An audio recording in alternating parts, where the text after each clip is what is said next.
Hello student, कैसे हैं आप। उम्मीद करते हैं आप सब बहुत ही अच्छे होंगे। मैं हूं सनत सर, आप लोग को बहुत बहुत स्वागत करता हूं इस यूट्यूब चैनल पर।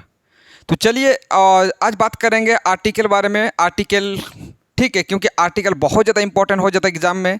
क्योंकि पहले तो 10 क्लास में नहीं पूछा जाता था, अभी तो एक दो क्वेश्चन 10 क्लास में भी आने लगा। ठीक है, पहले 9 तक ही आता था, पहले 8 9 7 सब में आता था, लेकिन 10 में नहीं आता था। ठीक है, और आजकल तो देखा गया कि जो प्रीवियस ईयर की बात करें तो प्रीवियस ईयर में 10 क्लास में भी आ चुका था। तो चलिए, तो आपके लिए इम्पोर्टेंट हो जाएगा आर्टिकल का, बहुत डिटेल बात करेंगे। ठीक है, कहाँ पर ए का प्रयोग किया जाएगा, कहाँ पर एन का प्रयोग किया जाएगा, कहाँ पर दा का प्रयोग किया जाएगा। चलिए आप बात करते हैं। तो हम लोग का जो चैप्टर होगा आर्टिकल।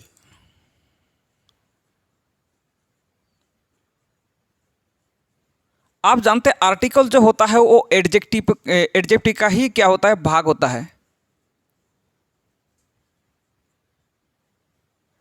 तो ये एडजेक्टिव का ही चैप्टर होता है आर्टिकल।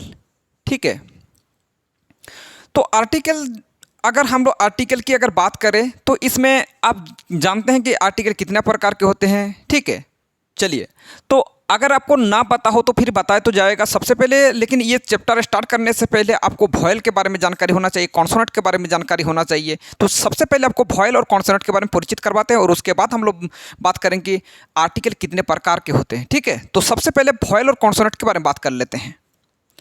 तो ये बचपन से आप सुनते आए हैं, बचपन से आप सीखते आए हैं। ठीक है, कोई नया बात नहीं है। वॉयल,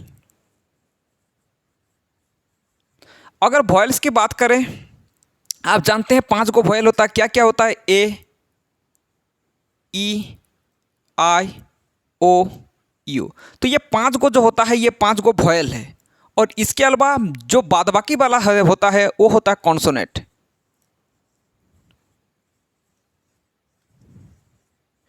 बाद बाकी वाला क्या होता है? कॉन्सोनेंट। कॉन्सोनेंट क्या होगा? जैसे बी हो गया, सी हो गया, डी हो गया, ई तो नहीं लिखा जाएगा, एफ हो जाएगा, जी हो जाएगा, एच हो जाएगा, आई नहीं होगा। इस प्रकार चलते चलते कहाँ तक? जेड तक। ये भी ध्यान देना है, आपको 5 चीज़ छोड़ना है।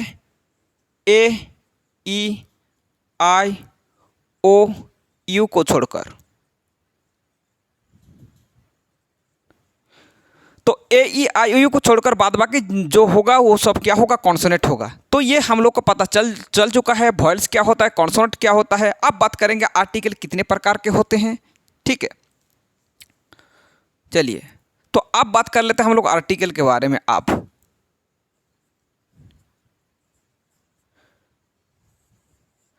जानते हैं आर्टिकल जो होता है 2 प्रकार का होता है। कितना प्रकार होता है? 2 प्रकार का। एक होता है डेफिनाइट, तो एक होता है डेफिनेट आर्टिकल,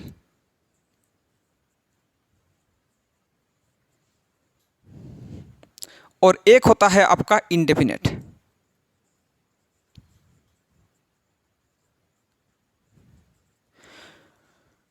तो इनडेफिनेट में कौन कौन आता है? इनडेफिनेट में क्या क्या आता है? इनडेफिनेट में आता है आपका ए आता है और आता है एन। ठीक है, इनडेफिनेट में क्या क्या आता है? ए आता है और एन आता है। और डेफिनेट में क्या आता है?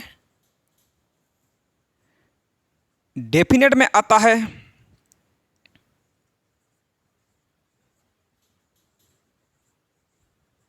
अब बोले सर एक को 2 बार क्यों लिखा गया? ये तो मुझे पता नहीं चला। एक को इसलिए 2 बार लिखा गया क्योंकि आप जानते हैं कभी कभार जो THE उसको दा भी बोलते हैं, कभी दी भी बोलते हैं।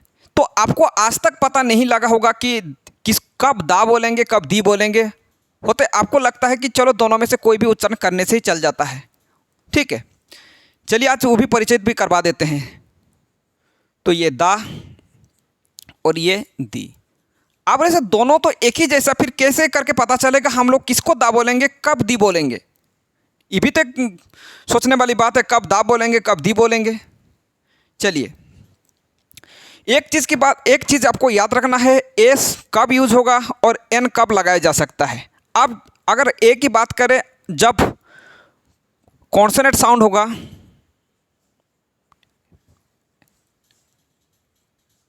कॉन्सोनेंट साउंड जब कॉन्सोनेंट साउंड होगा तो फिर आपको ए का यूज करना है,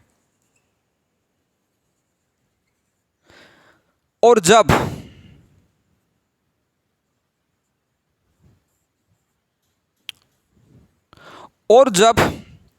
वॉयल साउंड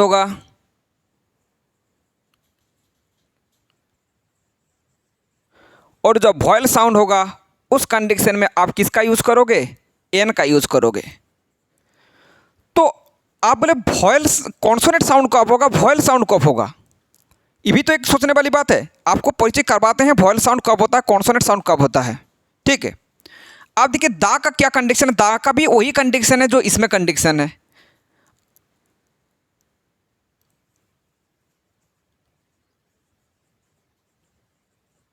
कॉन्सोनेंट साउंड अगर होगा, अगर कॉन्सोनेंट साउंड होगा तो आप किसका यूज करोगे? कॉन्सोनेंट साउंड होगा तो फिर आप दा बोलोगे। अगर वॉयल साउंड होगा, क्या साउंड होगा? वॉयल साउंड होगा।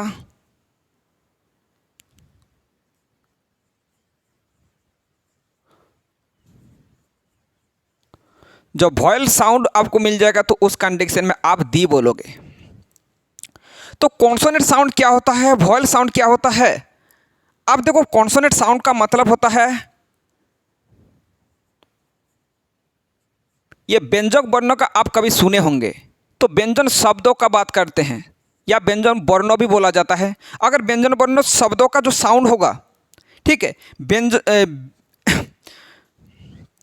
और एक होता है स्वर, स्वर शब्द। चलो, तो व्यंजक अगर साउंड का अगर होगा तो फिर आपको क्या लगाना पड़ेगा? तो आपको ए का यूज करना है। अगर स्वर शब्दों का साउंड होगा तो एन होगा। तो व्यंजक शब्दों आप जानते हैं व्यंजक शब्द क्या होता है, क्या होता है? आप जानते हैं को, खो, गो, यहाँ से स्टार्ट करते और ग तक जो साउंड होता है उसी को बोला जाता है को, खो, गो, घो, अंग। इसका अज्ञ तक जो साउंड होता है इसी को बोला जाता है कॉन्सोनेंट साउंड। वॉयल साउंड की अगर बात करें, वॉयल साउंड होगा आपका ओ, आ, रसोई, दीर्घोई, इसी प्रकार चलते चलते यहाँ तक। तो इस प्रकार का अगर साउंड रहे, स्वर शब्दों का साउंड है तो एन का यूज करना है। व्यंजन शब्दों का साउंड रहे तो फिर आपको क्या यूज करना है? कॉन्सोनेंट यूज करना है। उसी प्रकार का भी ये भी उसी प्रकार का ही है। एग्जाम्पल के थ्रू आपको समझाते हैं, जल्दी करके सबसे पहले इसको नोट कर लीजिए, उसके बाद आपको एग्जाम्पल के थ्रू आपको समझाने के लिए प्रयास करते हैं। जल्दी करके नोट करो।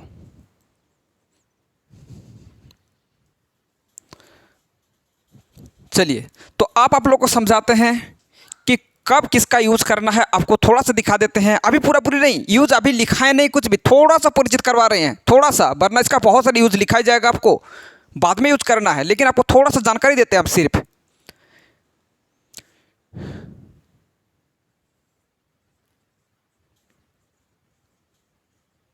एलिफेंट,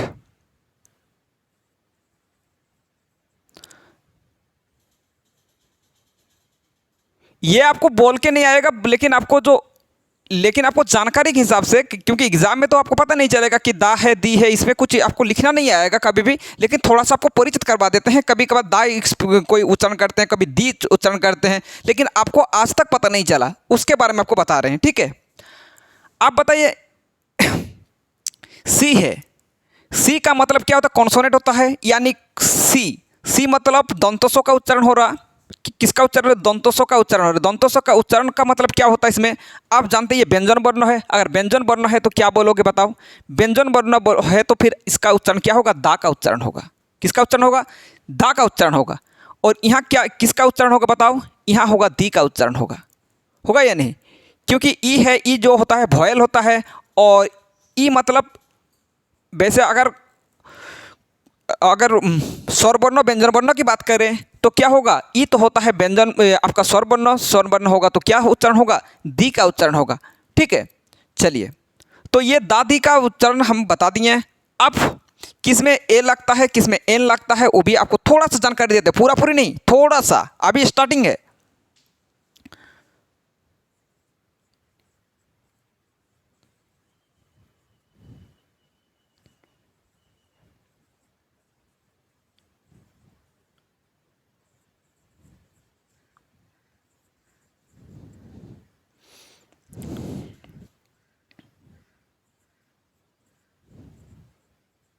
अभी थोड़ा सा उच्चारण, थोड़ा सा आपको जानकारी देते, ज़्यादा नहीं।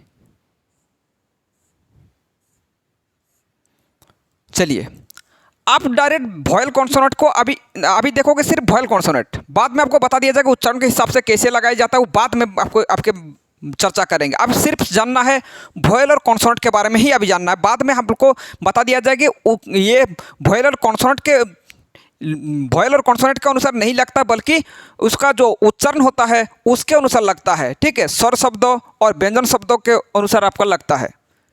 चलिए, तो आपको अभी जो वॉयल कॉन्सोनेंट की बात करें उसके अनुसार आपको बता दिया जाता है अभी। ठीक है, तो वॉयल को आपको बता दिया गया, आपको vials A, E, I, O, you, ये सब वॉयल होता है। ये सब रहने पर एन लगता है, बाद बाकी तो कॉन्सोनेंट होता है, उसके क्या लग जाएगा, ए का यूज हो जाएगा। अब बताइए ई तो क्या होता है, वॉयल होता है, मतलब आप क्या लगाओगे, एन का यूज करोगे। किसका यूज करोगे, एन का यूज करोगे। यू है, यू मतलब इसमें आता है, मतलब इसमें भी क्या किसका यूज करोगे, एन का यूज करोगे। ठीक है, और सी शब्द है, सी इसमें है क्या, नहीं है, मतलब क्या हो जाएगा, ए का यूज हो जाएगा। इसमें भी फिर सी है, मतलब क्या हो जाएगा बताइए, तो वॉयल नहीं है मतलब ए लग जाएगा। और ये देखो ये क्या है, ए है, ए का मतलब ये वॉयल है, मतलब क्या लग जाएगा, आप जानते हैं एन का यूज हो जाएगा। तो ये वॉयल कॉन्सोनेंट वाला तो आपको बहुत इजीली समझ में आ जाएगा। ठीक है, क्योंकि ये कोई दिक्कत वाली बात नहीं है, लेकिन जो उच्चारण के हिसाब से लगाया जाता है वो वाला आपको दिक्कत करेगा। कहाँ पर इसका यूज किया जाएगा, कहाँ पर नहीं किया जाएगा, वो भी तो बताने वाली बात है। यही नहीं कि डैश दिखाई दिया ए या एन या द लग ही जाएगा, नहीं, ऐसा नहीं होता है। बहुत सारे ऐसे जगह होता है जहाँ पर ए, एन और द किसी का भी यूज नहीं होता है। तो ऐसा क्या होता है जो वाक्य को जहाँ पर इसका यूज नहीं होता है, जल्दी करके इसको नोट कर लीजिए। थोड़ा बहुत ही जानकारी आपको दे दिए हैं, आगे अभी बात कर लेते हैं, इसका यूज आपको लिखा देते हैं अभी। ठीक है,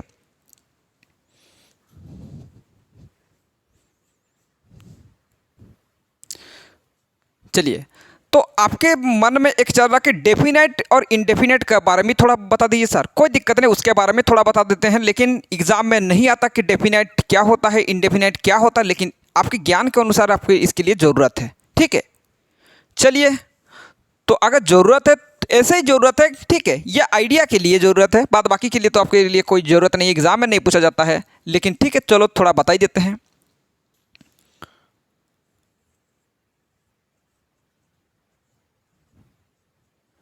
डेफिनेट आर्टिकल और एक होता है आपका इनडेफिनेट आर्टिकल।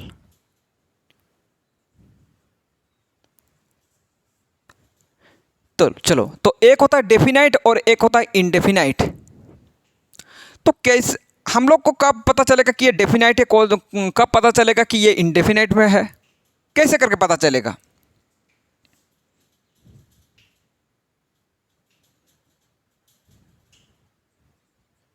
अगर आपको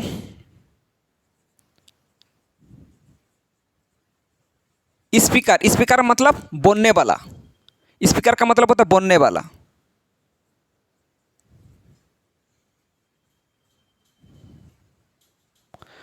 और लिसनर,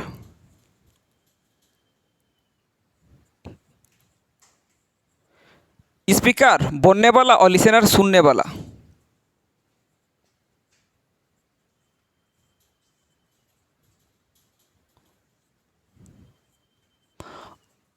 अगर दोनों नॉन हो, अगर स्पीकर का भी पता चले और लिसनर का भी पता चले, तो उस कंडीशन में आपका डेफिनेट हो जाएगा। ठीक है, अगर आपको पता चले कि लिसनर कौन है और स्पीकर बोलने वाला कौन है, लिसनर कौन है, तो फिर आपका अगर नॉन मतलब जानने वाला अगर होगा तो फिर आपका हो जाएगा डेफिनेट। ठीक है, और इनडेफिनेट कब होगा,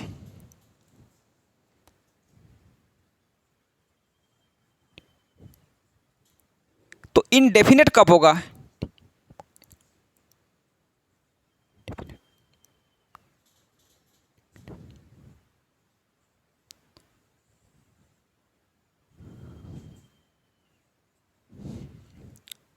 इसके लिए 3 कंडीशन है।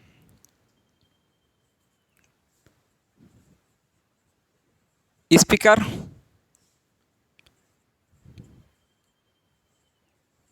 लिसनर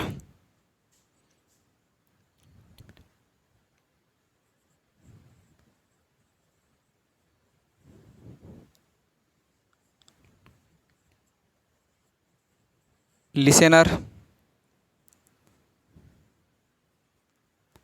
स्पीकर,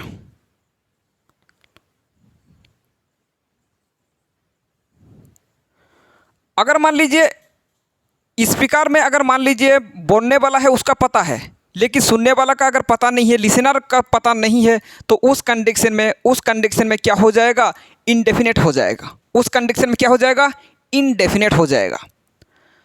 अगर स्पीकर का पता नहीं है और लिसनर का पता है, उस कंडीशन में भी हम लोग का क्या हो जाएगा, इनडेफिनेट हो जाएगा। क्या हो जाएगा, इनडेफिनेट हो जाएगा। अगर स्पीकर का पता नहीं है और लिसनर का भी पता नहीं है और उस कंडीशन में हम लोग का क्या हो जाएगा, इनडेफिनेट हो जाएगा। क्या हम बताएं, अगर स्पीकर का और लिसनर दोनों का पता चले तो फिर हम लोग का डेफिनेट हो जाएगा। अगर इनडेफिनेट कब होगा, अगर स्पीकर का पता हो लिसनर का पता ना हो, उस कंडीशन में हम लोग का इनडेफिनेट हो जाएगा। अगर स्पीकर का पता हो लिसनर का पता स्पीकर का पता ना हो लिसनर का पता हो, उस कंडीशन में हम लोग का इनडेफिनेट हो जाएगा। या फिर दोनों का पता ना हो, उस कंडीशन में भी हम लोग का इनडेफिनेट हो जाएगा। जल्दी करके इसको नोट कर लीजिए, ज़्यादा कोई ये इंपॉर्टेंट नहीं है, इसका वाक्यों के थ्रू समझाने का भी कोई ज़रूरत नहीं है। हो सकता है लास्ट क्लास में आपको बता दिया जाएगा, ठीक है, अभी नहीं बताएंगे, लास्ट क्लास में आपको बता दिया जाएगा, अभी नहीं।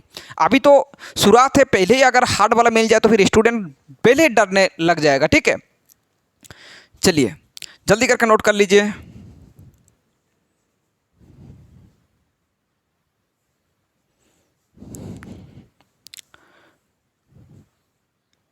चलिए अब हम लोग यूज़ के बारे में बात कर लेते हैं।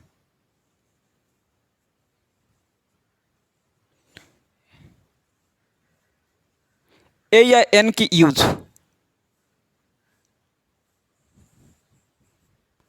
चलो इसका यूज के बारे में हम लोग अब जानकारी जानते हैं, ठीक है।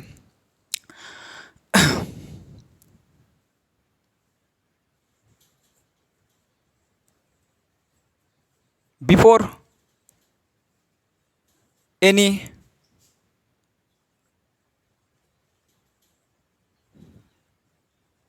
सिंगुलर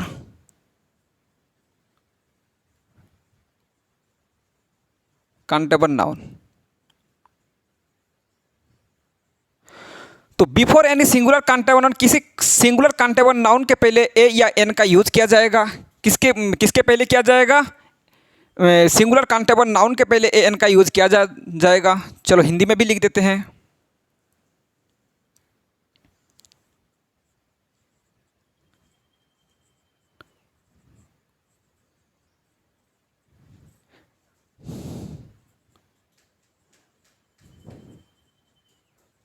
ए एन का प्रयोग सिंगुलर काउंटेबल नाउन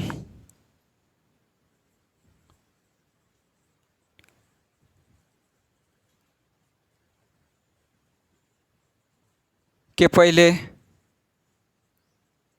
किया जाता है,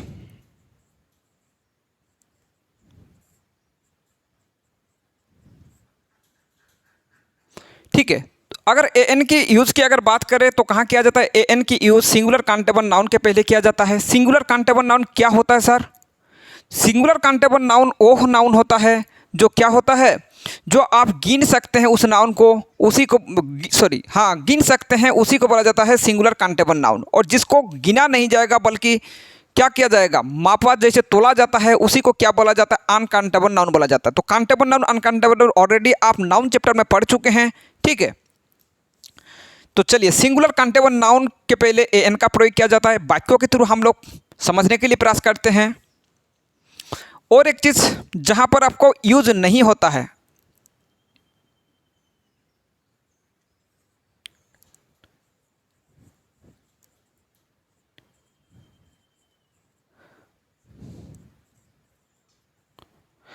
अनकाउंटेबल नाउन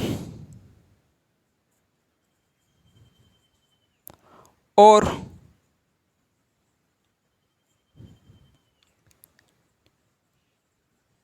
प्लूरल नाउन के पहले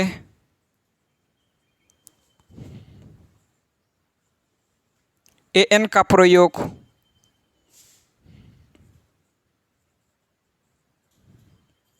नहीं किया जाता है।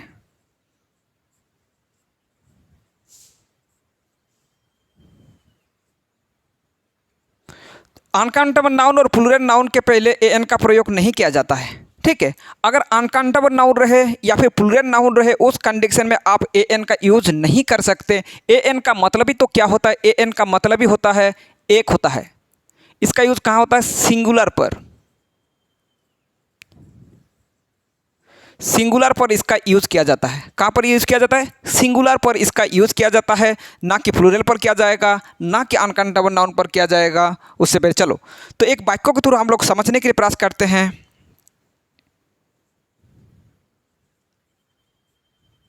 आई have these pen.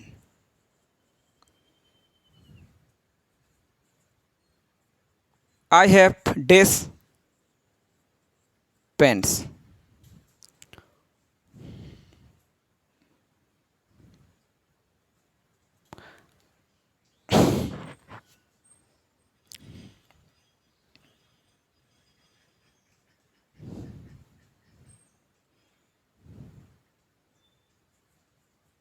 I am drinking this water. तो आप देखिए, आई हैव डेज पेन क्या लगेगा बताइए? क्या ए एन का यूज होगा या नहीं? सबसे पहले बताइए आप। ये क्या है? सिंगुलर है। सिंगुलर वो भी क्या है? सिंगुलर काउंटेबल नाउन है, तो फिर आप ए का यूज कर सकते हैं। ठीक है, ए का यूज कर सकते हैं। अब ये क्या है? ये पेन्स है, तो पेन्स आपका क्या हो गया? प्लूरल हो गया। अगर प्लूरल है तो फिर यहाँ पर आपका ए एन का यूज नहीं होगा। I am drink water. Water क्या होता है? वाटर को आप गिन नहीं सकते, यानी अनकाउंटेबल नाउन है। अगर अनकाउंटेबल नाउन है तो फिर आप यहाँ पर ए एन का यूज आप नहीं कर सकते। ए एन का यूज आप नहीं कर सकते, तो ये ए एन का यूज नहीं होगा। चलिए, ये सिंगुलर काउंटेबल नाउन को शॉर्ट में लिख देते हैं। इसका यूज आपका बहुत सारे में होगा, इसलिए इसको एक शॉर्ट में लिख देते हैं। Singular S C N, singular countable noun. S C N का मतलब होता है सिंगुलर काउंटेबल नाउन। जल्दी करके इसको नोट कर लीजिए पहले।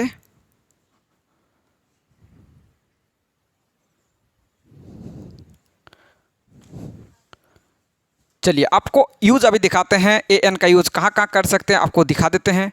अब पूरी अब डिटेल बात नहीं होगा अभी, ठीक है? आप धीरे धीरे आगे बढ़ेंगे।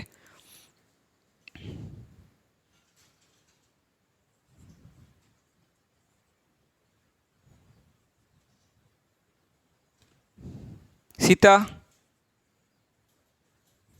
sings this song.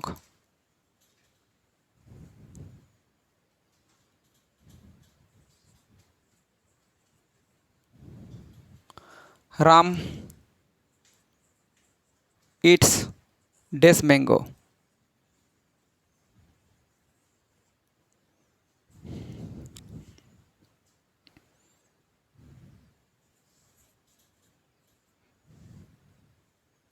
The cow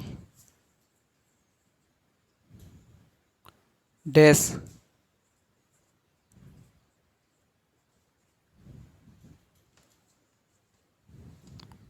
the cow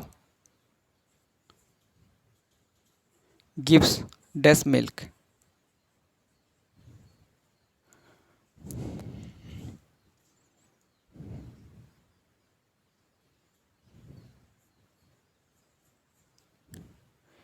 You have bought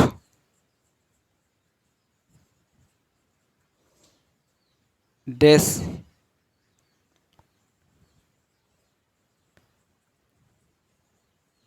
umbrella.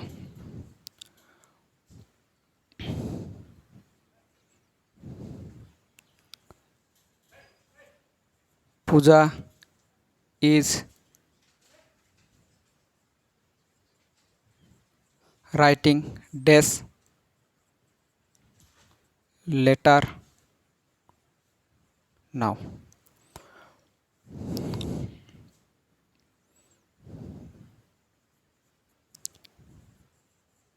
He eats this apple. चलिए, तो ये जितना सा वाक्य है आप घर में कोशिश कीजिएगा बनाने के लिए, ठीक है? और बनाइएगा, ठीक है? और ये आपको इसको सॉल्यूशन जो है आपको नेक्स्ट क्लास में मिल जाएगा। चलिए, तो आज की सेवा यहीं पे समाप्त करते हैं। अगर वीडियो को पसंद आया तो सबसे पहले लाइक कीजिए, कमेंट कीजिए और शेयर कीजिए। चैनल में नए हैं तो चैनल को सब्सक्राइब करने मत भूलिएगा। जय हिंद, जय भारत।